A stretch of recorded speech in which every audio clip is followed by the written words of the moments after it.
پتھر کو یوں تراشا نگینا بنا دیا، پتھر کو یوں تراشا نگینا بنا دیا،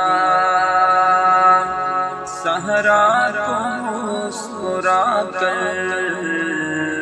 مدینہ بنا دیا، اور دونوں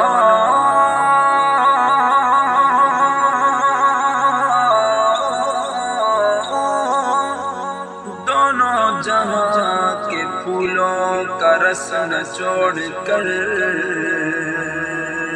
رب نے میرے نبی کا پسینہ بنا دیا،